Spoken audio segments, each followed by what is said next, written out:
Welcome to my homestead, y'all. I'm your host, Jenny Velicky, also known as the Funky Farm Girl. I'm working to create a home with a little farm, a little faith, a lot of food, and a bit of funky.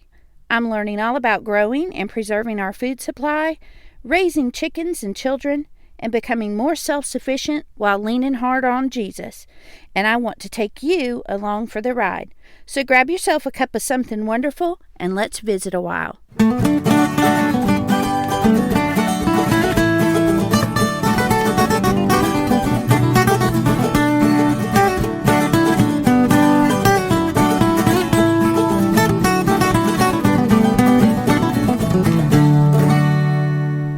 Hey y'all, this is Jenny Velicky and you're listening to another episode of the Funky Farm Girl podcast. This is episode 66, No Queen in This Kingdom. Welcome back, y'all. I am so happy to be back with you. I know for the month of August and September, we've really been on an every other week format, and as much as I need the space in between the episodes because the farm life right now is so busy, I really do miss being behind the microphone. So I'm really glad to be back with you today. And I really have a message that I think is pretty important for all my listeners. But before we get into today's episode, No Queen in This Kingdom, I want to say thank you. Thank you to each and every one of you who tune in and listen to this podcast. Because of you, this past Sunday, I reached a major milestone with the podcast and hit 10,000 downloads on the podcast. The Funky Farm Girl has been heard in all 50 states and over 70 countries, and it has just blown my mind how far the reach is. So no matter where you are, no matter where you're listening, thank you so much that you are part of that 10,000 downloads and that you take time to sit and listen to this podcast. So thanks for being here. In order to say thank you in a big way, I am doing a 10K giveaway on my Instagram account, The Funky Farm Girl. So if you look up at The Funky Farm Girl on Instagram, you'll find me there. And I am giving away a collection of gardening books. The first book is No Waste Compost by Michelle Balls, and she basically goes through explaining several different little simple systems to set up composting. Even if you're in an apartment, she has systems for that, so that no matter where you live, no matter what your surroundings are, you're able to produce compost to use in gardening. You also get the Grow Bag Gardening book by Kevin Espiritu.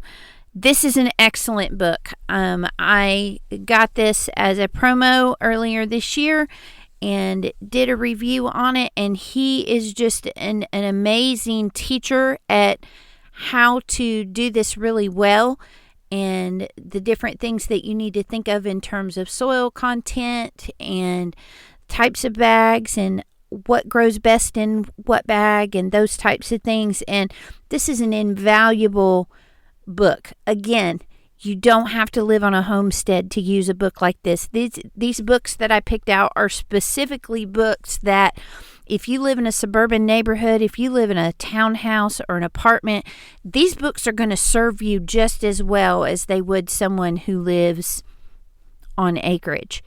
Perhaps even better. So, the final book that I have is The Modern Homestead Garden by Gary Pillarchick. This is honestly the best book I've read about sustainable homesteading on a small piece of property. This book is essential if you want to know how to do that. And it's an excellent, excellent book. I have an IGTV video on my Instagram account that gives a detailed review of this particular book. And I'm giving away all 3 of these books in a bundle. You need to enter the giveaway by midnight Sunday, September 26th. And I will draw a winner on Monday morning, the 27th. So please hop on over to my Instagram account at The Funky Farm Girl on Instagram and look for the post with the 3 books and be sure to enter so that you can possibly win. Side note for my international listeners, this contest is only for those in the U.S. All right, now let's get into today's episode, No Queen in This Kingdom. Now, I know from demographics that I've researched and just in general from people that I talk to and the people that I have interactions with from the podcast and also on Instagram, that most of my audience is female. I have lots of women out there, and those are the ones I want to specifically address today. But first, I do want to acknowledge, do have some guys on the side over here that are listening and they're big fans. I want to say a shout out to my good friend Andy Rosner. He is a faithful listener, and I love that he is interested in this and that he's right there with the rest of us. So welcome, Andy. Thanks for being a faithful listener all this time. But today I'm going to be talking to you girls. Okay? We wear a lot of hats as women. Okay? We're women and we're homemakers and we're homesteaders and we're wives and daughters and girlfriends and sisters and mothers, and all of those things come with a great deal of responsibilities. And particularly when you're talking about within our family circle at home, we have a lot of responsibilities, a lot of different hats that we wear. We are keepers of the food. We are keepers of the home. We are keepers of the people. And we are the gatekeepers between our home and the world. So, our families are looking to us when they're hungry, because we're the keepers of the food. We're the ones that buy the food. We're the ones that make the food. We're the ones that decide what the food is that we're going to eat. If the family's going on a special eating plan, Mom's the one that came up with it, right? If we're the keepers of the home.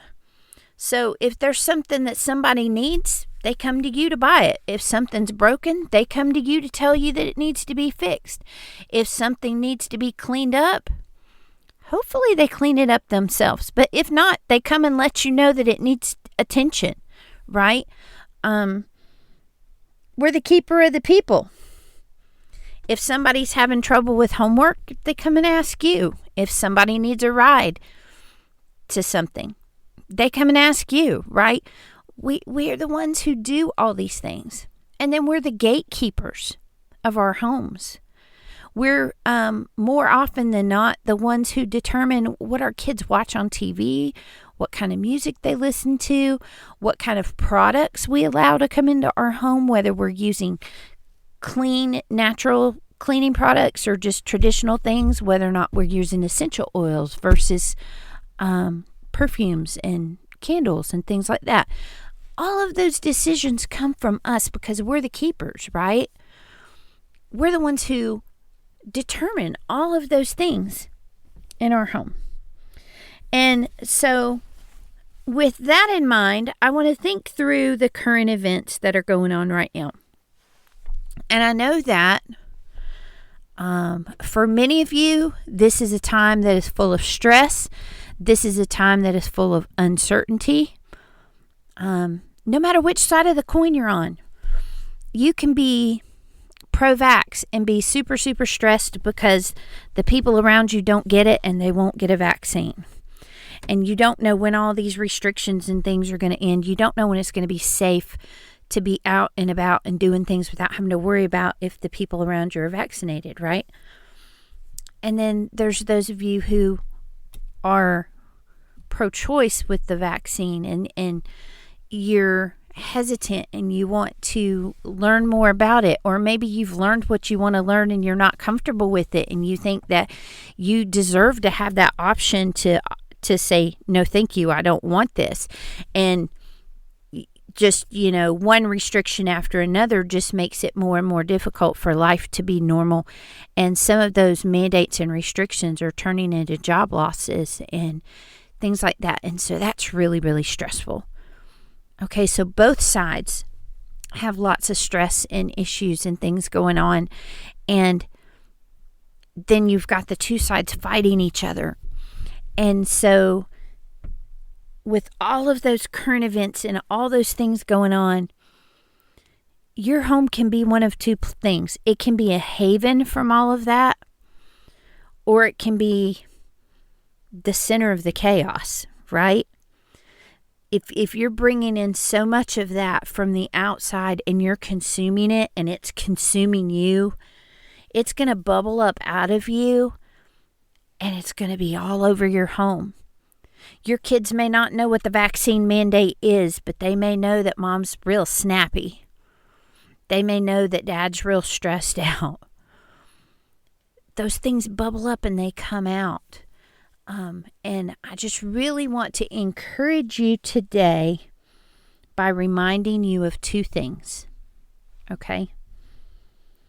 The first thing that I want to remind you of: we cannot control the state of affairs in the world, but we have a great influence over the state of affairs in our homes. Okay? It is up to us as those keepers, the gatekeeper from the world, the keeper of the food in the home and the people. It is up to us whether our homes are just clutter bombs where there's just stuff everywhere and it's disorganized in crazy town, or whether they're neat and tidy. There is such thing as a lived-in look, y'all. But it's when your home is not cluttered, it's really, really easy to get it back to tidy pretty quickly when you need to. But I am definitely a fan of the lived-in look. But, it's up to us whether that home is super cluttered or whether it's mostly tidy. It's up to us whether our schedule is busy, busy, busy, go, go, go, go, go, go, go, or whether we have space and quiet and margin in our schedule so that we're able to be more serene and not so push it to the limit all the time. It's up to us whether our finances are a result of reckless spending and emotional purchases and impulse buys, or whether we're thrifty and wise with our money and conservative with the things that we spend it on, and that we have savings to fall back on and everything.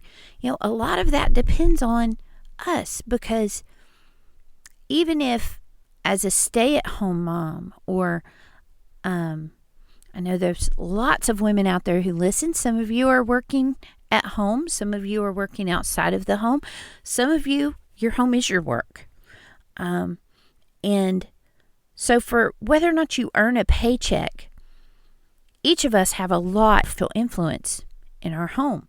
We are the ones who are the keepers of the home. Like I said, we're the keepers of the food.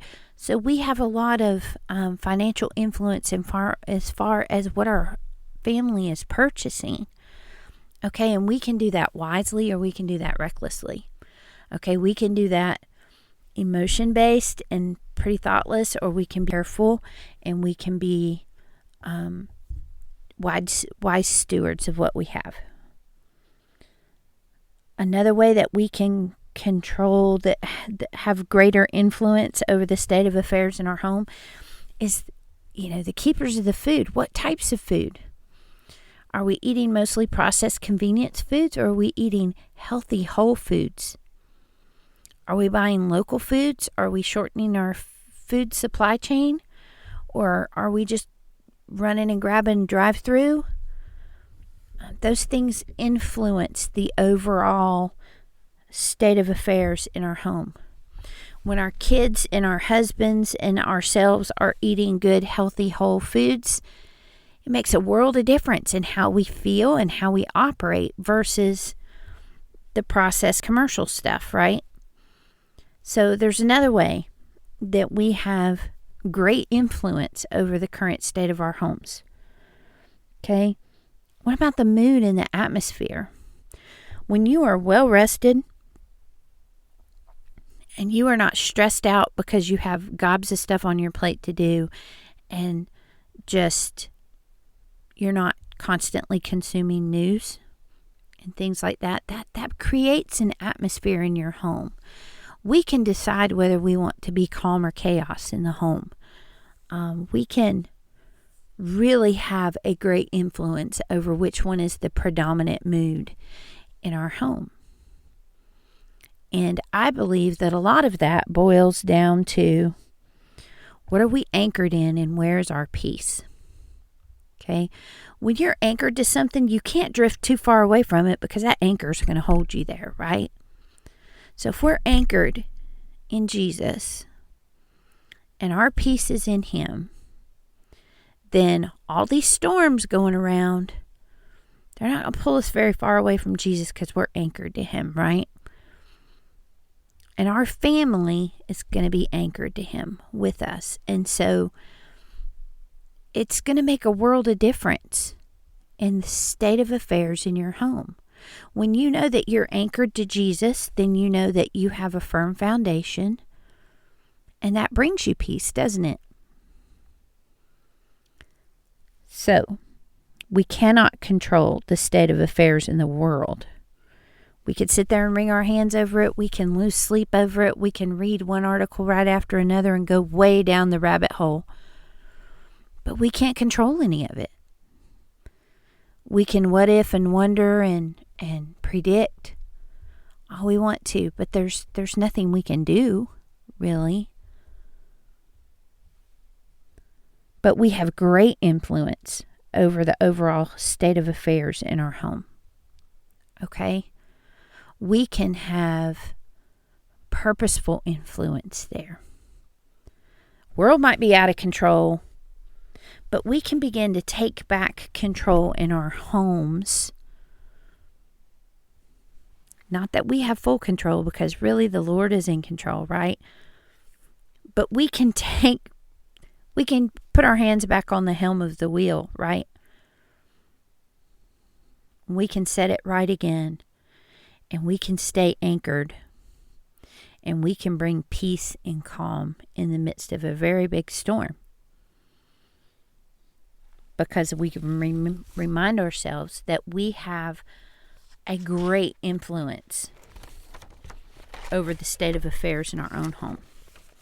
So when the world feels out of control and crazy and chaotic, what can you do at home? What can you do to change the atmosphere there? What can you do to bring peace and calm? To help home feel anchored? Okay? Because we're the keepers. How can we do that? And then number 2 goes right along with it. We have greater influence and all those kinds of things. However, and this is where the title of the podcast comes in, there is no queen in this kingdom. There is only a king, and his name is Jesus. Big sigh of relief. I don't know about you, but when I hear that, I'm like, oh, good. I'm so glad I'm not in charge. I'm so glad it doesn't all depend on me. Listen, you guys, you're a steward of this kingdom. You're not the owner of it. You do not rule and reign. So, first of all, that should just bring a huge relief to you. As much as people may agree or disagree with what's going on politically, there's no way I would ever want to be in the president's shoes right now. I don't know about you, but there's no way I would want to have to deal with any of this. I think just dealing with one of the problems would be enough. Just handling COVID would be a major issue for me. And then you add in the Afghanistan war, and then you add in the southern border, and then you add in unemployment, and then you add all these other things that are going on in the economy, and just, it's enough to make your head spin. And that's for a whole nation. And thank the Lord that we are not responsible for that. But when we bring it down to our own little kingdom, there's still so much that we're responsible for, right? Like we were talking about, we're the keepers. We have to feed and clothe everybody. We have to make sure that everybody has the things they need, that they can get to the places they need to get to, that we have the money to do whatever it is that we're doing, that we're, everybody's clean and dressed and hopefully has on matching socks. And we have to make sure that they get there with all the things that they need, that we get them there on time, and that then we get them all back home and feed them again. Right? There's so many different aspects of that. And it can feel big and it can feel huge. But what a relief to know that even in our own little kingdom that God has assigned to us, we're not the queen. We don't have to rule. We don't have to come up with all the decrees and laws and figure out how things are going to work. Because we have His Word and it shows us what to do, right? We can ask for wisdom and direction from Him and He'll give it to us. We don't have to be the queen. Not only that, we don't get to be the queen, okay? This is a saying that I use with my girls all the time. If y'all remember, Michael and I have 3 teenage girls at home. They are 12, 14, and 18. And all the time, one of them will decide that they are going to boss the other 2. Or one of them will decide that their way is better and they're going to get what they want. And if you have teenage girls, you know what I mean. The sass is real, y'all. The strong personalities that my girls have. What a gift they are. That they're not going to fall for anything. They stand up and they say what they feel. But at the same time, they need to do that with humility. And so they will say, oh, this is the way it's going to be. Or this is what I want. This is what I expect. This is what we're doing. And over again, Mom pipes up, there is no queen in this kingdom. You don't get to be the queen and boss your sisters. They don't get to be the queen and boss you. They don't get to be the queen and declare the way it's going to be or tell everybody else how they have to go. And furthermore, Mom don't get to be the queen and act that way towards y'all, because I need to model that servanthood, that humility to you guys. So all the time we will say, there is no queen in this kingdom. There is only a king. His name is Jesus. So again, we need to remember that we're not ruling and reigning. We have great influence over our family and the overall feel of our home, but that doesn't mean that we have absolute reign. Okay? That saying, when mama ain't happy, ain't nobody happy. What a responsibility that is, because that shows us the power of our influence. And we have to be careful with that, because we could very easily use that power to manipulate and to get what we want and to make out things better for us and less for other people. And we don't want to do that, y'all. We want to make sure that we're here to serve, not that we're looking to be served. We want to model that for our kids. We want to make sure that we are servant-hearted and not entitled.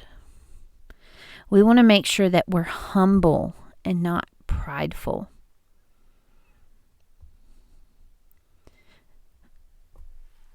We aren't the rulers. We're the stewards. We're the ones that God has given command of a kingdom to. But even in doing that, we're second in command. Honestly, our husbands are our spiritual leaders. They're the ones who are in charge of the big deal things. But even they are not the kings. Jesus is still king. There's no royalty in this household other than the fact that King Jesus and we are his. So at the most, we're a princess. We're not a king. We're not a queen. Okay. One of my favorite accounts to follow on Instagram is Feminine Not Feminist. And she posted something yesterday that says, I'd rather have my husband and children rising up and calling me blessed than a girl squad calling me queen and flattering me. Now, that is not to say that you don't need encouragement from your girlfriends. Absolutely you do. You absolutely need encouragement. But there's a big difference between encouragement and flattery. That phrase, yes, queen, just, I can't, y'all. I can't even. Because the whole concept of queen in that context is that rule and reign, is that prideful, entitled, you gonna do what I say. You gonna serve me. I'm not gonna be, the queen wants you to come bring me dinner. Do you see what I mean? Okay, and we want to be the ones who just quietly are serving and quietly taking care of our families and quietly just doing the things that God has called us to do and stewarding well the little part of the kingdom that He's given us to oversee. The world is living in crazy town, y'all. And you get to choose if you're going to live there too, or if you'll do it differently. Okay? So establish your part of the kingdom and let it be known that there is no queen in your kingdom, that there is only a king and his name is Jesus, and that your overall influence over your home is one of generosity, is one of hospitality, is one of inclusivity, where anyone is welcome and everyone is loved. And all that we have belongs to Him. So we hold it with open hands. And we're willing to help anybody who needs it. I really think that refocusing that right now in the midst of all this crazy, when the default is to go out and grab everything we can and hoard it for ourselves and hold on for dear life and go, y'all are on your own. I'm going to lock myself up here in my house and I'm going to tell my kids to not get on my nerves, and we're going to do things our way, the way we want to, and you do you, boo. But that's not what God calls us to. He calls us to humble servanthood. He calls us to love and serve each other. And He calls us to do it with faith and with peace, anchored to Him.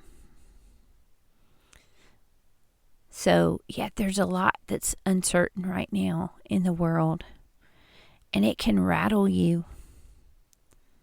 But if you're anchored in Jesus, it's not going to rattle you too hard. It's not going to make you drift too far, because you're anchored to Him. And that anchor to Him will be what pervades the overall feel of your home, right? That's going to be where your heart is anchored, is going to influence the whole state of affairs in your home. And it's going to influence the way you run that kingdom that He's given you. Because you're not running it as a queen. You're running it as a steward, as a servant of the Most High King. And that makes all the difference, y'all. Next week, I really want to get into more of what it means to have hospitality and generosity. And so join me next week when we'll dig into those a little bit more. If you want to know how in this age and time we can be both generous and hospitable, then I encourage you to join me next week. Don't forget to go check out The Funky Farm Girl on Instagram and enter the giveaway. And I'll see y'all next week. Bye-bye. Thanks for stopping by, y'all. If you're inspired by what you've heard today, the best compliment you can give me is to share The Funky Farm Girl with your friends. You can stay connected by following The Funky Farm Girl on Instagram, Facebook, and YouTube. Until we meet again next week, remember to bloom where you're planted.